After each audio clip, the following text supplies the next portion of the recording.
my fiancé's brother told me quietly. She's not sure about you, but if you buy her the ring she really wants, she'll go through with it.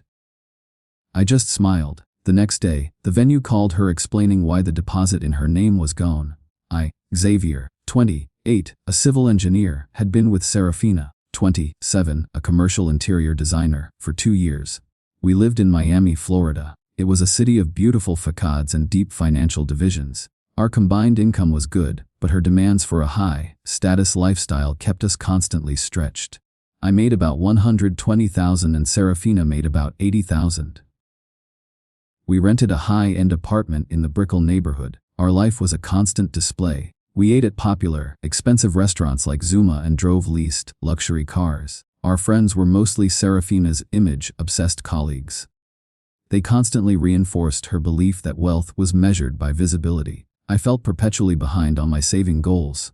I wanted to start my own infrastructure consulting firm. Serafina wanted me to stay in a predictable, high-salary job to fund her lavish tastes. My career was solid, but the work was local and unchallenging. I was good at managing municipal contracts, but I was not building the large-scale, international projects I dreamed of. I wanted to work on truly massive infrastructure. New ports, high-speed rail, or major energy grids. I was quietly interviewing for executive roles that offered massive responsibility and global scope. Serafina was openly dismissive of my long-term goals. She often called my dream of starting a firm risky and low-class. She saw my current salary as merely an acceptable baseline. The opportunity that came through was from a leading, global infrastructure development conglomerate. They were focused on massive, state-level projects in developing economies. The role was Director of International Project Development. The location was Doha, Qatar. This was an executive leap, placing me at the center of multi-billion-dollar deals. The compensation package was exceptional. The base salary was $300,000 annually, entirely tax-free. They included an immediate, substantial signing bonus of $90,000. The benefits included fully furnished, luxury executive housing, a driver, and a guaranteed annual performance bonus of 35%. This was the kind of opportunity that offered absolute financial acceleration and immense global prestige. I presented the offer to Serafina over a bottle of expensive champagne. We were celebrating her birthday. I thought the sheer scale of the money, the tax-free status, and the director title would overcome her reluctance. "Serafina, look at this. It's the one. I got the offer. This changes everything for us," I said, handing her the formal document. She took it, her face lighting up at the sight of the official logo. "Oh, is it a promotion? Does it mean we can finally upgrade the car lease?" she asked, already focused on material gains. "It's Director of International Project Development, with a global firm. The location is Doha, Qatar." She scanned the salary and the tax-free status. Her eyes widened, but then her face slowly settled into a look of cold disapproval. $300,000, tax-free. I admit that's a ridiculous amount of money. But Doha, Xavier, that's not a city. That's a construction site. My clients are all in South Florida. My networking is here. I have a whole business built in Miami. You could start an interior design firm focused on executive properties in the Middle East. The demand is endless. This is a chance to accelerate our wealth. We could be multi-millionaires by 40. Wealthy and miserable. My social status is here. I love our life. You want to run off to be a corporate slave in a place with no culture and no fun. You're being so typical, Xavier. You always prioritize your spreadsheets over my social needs. Just tell them no." She tossed the paper onto the sofa. Her tone was final and full of contempt. She confirmed her priority, her local, image-driven lifestyle was more important than my executive ambition or our shared, long-term financial freedom. I was disposable. I was merely a steady income to support her current image. Update 1. I did not tell them no. I accepted the offer immediately. I signed the contract and began the intensive security and immigration process. I would not allow her complacency and subtle contempt to dictate my professional destiny. My plan became entirely secret. It was a complete phantom operation. The next few weeks were tense, but outwardly peaceful. I would try to bring up the job again, testing her commitment. The executive housing allowance in Doha is massive. We could get a fully serviced villa near the waterfront, I said one evening. "I told you, Xavier, I'm not discussing it. It's too soon. I need time to think about such a huge commitment." Let's just focus on the wedding plans, she replied, her voice firm. But this job won't wait. This is a director position with global scope. Then you wait. If you truly love me, you can wait for me to be ready. That's what a real partner does. You are being selfish. She repeated the commitment line often. It was her leverage. Her friends, who relied on her social status, supported her fully. At a cocktail party, her friend Talia, a commercial realtor, pulled me aside. Xavier, you're being ridiculous. Doha, Serafina is right. You need to wait for her. It's so much more important to prioritize your relationship over a temporary salary boost. Talia said, giving me a dismissive look. This salary is tax-free. It's massive. This is generational wealth. Waiting for this offer to expire is financial negligence, I replied simply. You're an engineer. You don't understand real emotional connection. Serafina has to come first. If you go, you're proving you don't value her at all. That's what we all think. Their collective judgment was the last piece of the puzzle. They all believed in their flimsy, anti-ambition philosophy. I realized my escape was necessary. I began my meticulous planning immediately. First, the finances. I spent hours with a specialized international financial advisor. I opened a new private banking account in Zurich. I changed my direct deposit information. I routed almost all of my paycheck, including a small severance I negotiated, into the new overseas account. I kept only enough money flowing into our joint account to cover bills and groceries. Serafina was notoriously disorganized with the finances. She would not notice the decreased flow. I meticulously documented all joint debts and assets, which were minimal. The apartment was a rental. Next came the logistics. I spent my days researching executive housing options near my future office. I found a superb, fully serviced villa in the Pearl, Qatar area. It was high-end and secure. I secured a long-term lease entirely in my name. The company's relocation team managed the details. I used a few vacation days for a quick trip, claiming I was visiting a sick mentor out of state. I handled all the necessary paperwork. I started to dismantle my life in Miami secretly. I boxed up my technical equipment and all my personal books. I used a professional storage unit located far from our usual routes. I told Serafina I was selling old engineering books online. She barely noticed the missing items. She was too focused on wedding planning. I secured my visa and work permits for Qatar. The process was lengthy and involved. I kept all the paperwork hidden. My focus was absolute. I was preparing for a complete, clean break. The opportunity for the final check came unexpectedly. We were at a pre-wedding dinner with her family. Serafina was talking loudly about the massive custom-designed ring she wanted. Her brother, Rise, a quiet accountant, pulled me aside. Xavier, listen. Serafina is not sure about you. She's worried you're not ambitious enough for her. But if you buy her the 5-carat ring she really wants, she'll go through with it. That's all she cares about right now. Ruz told me quietly. The betrayal was no longer subtle. It was a clear transaction. I was the price tag. I just smiled softly at Rise and said, "Thank you, Ruz. That's very helpful information." I knew then exactly what I needed to do. The next day, I acted. I did not buy the ring. I did not confront her. I simply executed the final, most devastating step of my plan. I called the wedding venue. I had paid the 10,000 deposit using a business debit card linked to an account that was solely in my name. Though Serafina's name was on the booking form, I canceled the booking. I had the venue refund the entire deposit, less their minimal cancellation fee, directly to my new international account. I had them call Serafina to explain that the deposit, held in her name, had been suddenly withdrawn by the payer. The next day, the venue called her explaining why the deposit in her name was gone. I was in the air, halfway across the world. Update 2. Serafina's world exploded when the wedding venue called. They politely explained that the 10,000 deposit had been withdrawn, and the event was cancelled. They told her I, the payer, had authorized the withdrawal. She was financially exposed and publicly humiliated. She immediately found the letter I left on her pillow. It was brief and factual. It stated that the engagement was terminated due to her expressed contempt for my ambition and her brother's confirmation of her transactional view of our relationship. It confirmed my immediate move to Doha as Director of International Project Development. It provided my lawyer's contact information. Her immediate reaction was a furious explosion of anger. She managed to find an old email address and sent me a barrage of hostile messages.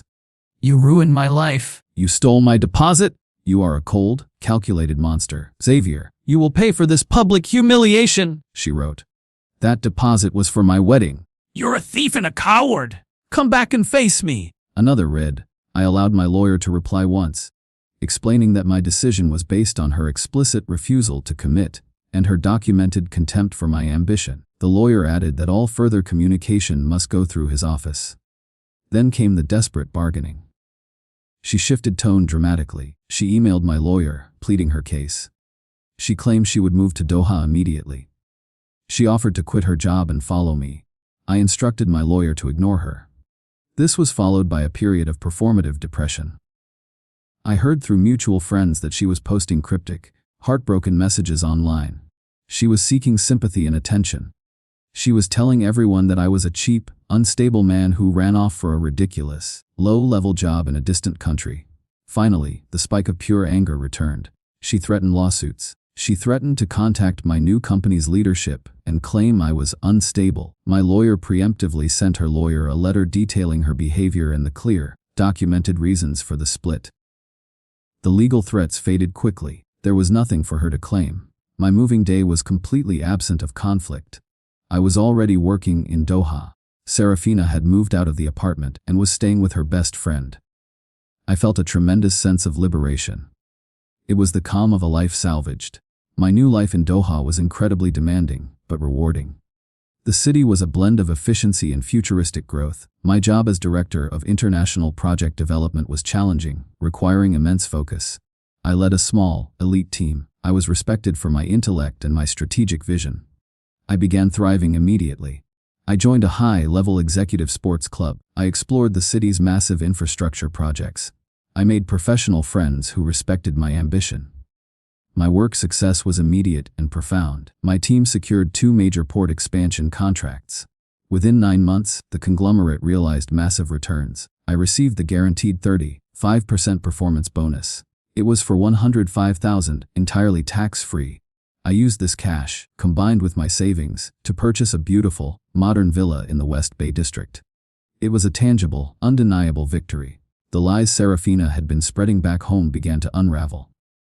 She was telling everyone that I was a struggling expatriate. She claimed I took a low-level, temporary analyst job. Xavier, your cousin called me. Serafina is saying you're a nobody in Doha. Is that true? My aunt asked cautiously. She told my co-workers you're doing basic administrative work in a dusty office. A former colleague wrote. I ignored her friends and was polite, but brief with my family. I knew the truth would be the ultimate corrective. I waited until my 1-year anniversary at the firm. I made a highly controlled, public post on LinkedIn. The post was simple and professional. I celebrated my successful first year as Director of International Project Development. I mentioned the firm's record contract wins and the challenging but rewarding environment. The title, the high-level description, and the firm's prestige were undeniable. The news spread like a shockwave. My old network and Serafina's friends were stunned. The flood of emails and texts was immense. Director Xavier, Serafina told us you were just supervising construction. I'm so sorry we believed her. A mutual friend confessed. Your firm is one of the top in the world. I apologize for what I said before. You're a star. Talia, the realtor, wrote, suddenly impressed by the money. My family was universally proud. They validated my decision and expressed quiet anger at Serafina's lies. Then, she showed up. I was leaving my office tower on a Thursday evening. A luxury sedan stopped, and Serafina stepped out. She looked glamorous, but her eyes held a desperate, calculating plea. Xavier, I had to see you. I saw your post. I had no idea the job was this prestigious. The villa is incredible, she said, her voice breathy. You didn't know because you didn't want to know. You chose to believe I was a failure to justify your unwillingness to commit. Unless I bought you a ring that cost more than your annual salary, I replied. I did not move towards her. I've changed, Xavier. I've grown up. I realize the importance of ambition. I want to move in. I can start looking for executive design contracts immediately. I'll support you completely. You've changed. Did you change when you told everyone I had a mental breakdown? Did you change when you called my dream low class? You claimed you weren't ready to commit to my future. Now that my future is financially successful and globally prestigious, you are suddenly ready to commit to it." She tried to insist she was genuine. "I love you, Xavier. I missed you." "You miss this," I said, gesturing to the gleaming city around us. "You don't miss me. Your circumstances have changed. Mine have risen dramatically. The lack of commitment was your fatal flaw. The answer is no. You are not moving in. The engagement is final." I rejected her firmly. She escalated legally immediately. Her lawyer sent formal letters demanding a portion of my villa. He claimed our engagement and relationship history made the property a marital asset, even though it was acquired post-separation. All claims were shut down logically by my lawyer. All my major assets were legally separate. Her claims were dismissed as frivolous. Exhausted, she launched a social media campaign. She posted long, emotional narratives about my supposed heartless abandonment. Back home, mutual friends called her out. Even her allies turned against her. 1 year later, I was thriving fully. My salary was now well over $500,000 with the profit share. I had purchased a small investment property in Oman. My career was accelerating. I was in a stable, respectful relationship with Aisha, a petroleum engineer. Our relationship was based on mutual ambition and clear communication. I received one final, short message from Serafina. It was sent to a secure email address. "I was wrong. I see that now. I truly regret losing you and the life we could have had. I am sorry, Xavier." My reply was brief and final. It was the only thing necessary for closure. "I accept your apology, Serafina. I am doing very well." Final update. I was back in the United States for a brief, high-level conference in San Francisco. I was a keynote speaker. My profile was now very high. I received an unexpected phone call from Mr. Hayes, Serafina's father. He asked if I would meet him and his wife for a quick, private dinner. I agreed. I had always respected them. We met at a quiet, sophisticated restaurant. They looked older and had a quiet sadness about them. The conversation started awkwardly. "Xavier, we saw your keynote. It was brilliant. We are incredibly proud of what you built," Mr. Hayes said. "Thank you, sir. I appreciate that very much. We wanted to apologize, not for her, but for us," Mrs. Hayes added, her voice soft. "We saw the truth. Rise told us everything. The transactional ring, the contempt, the complete lack of support. We realize now that we enabled her entitlement and her focus on image over substance. We taught her that the aesthetic, the status, the expensive clothes were the only things that mattered. We taught her to dismiss true, quiet ambition like yours," Mr. Hayes continued. "She never learned to commit to anything that wasn't immediately comfortable or visually appealing. You showed her the ultimate consequence of that failure. We raised her wrong, Xavier. We are so sorry we did not support you." Their apology was genuine.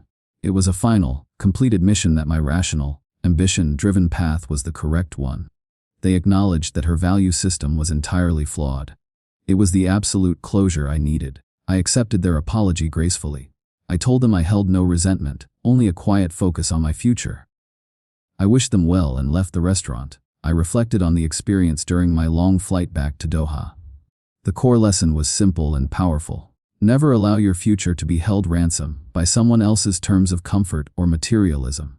Serafina's demand for the expensive ring was not an expression of love. It was a price tag for her presence. Her mockery was designed to deflate my self-worth and keep me compliant. I learned that true self-respect means quietly acting on your potential, regardless of external validation. My decision to withdraw the deposit was the only logical response to her emotional manipulation and contempt. I did not leave out of anger. I left out of self-preservation and calculated ambition.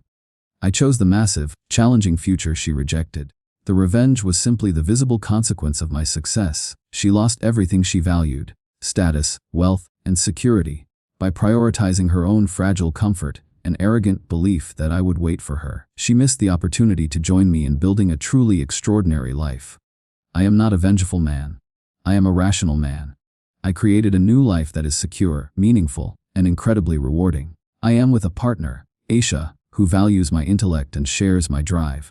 We are constantly pushing each other to grow. My career is at the top of the world. I am happy. I am peaceful. I am fulfilled. I built this. I earned this.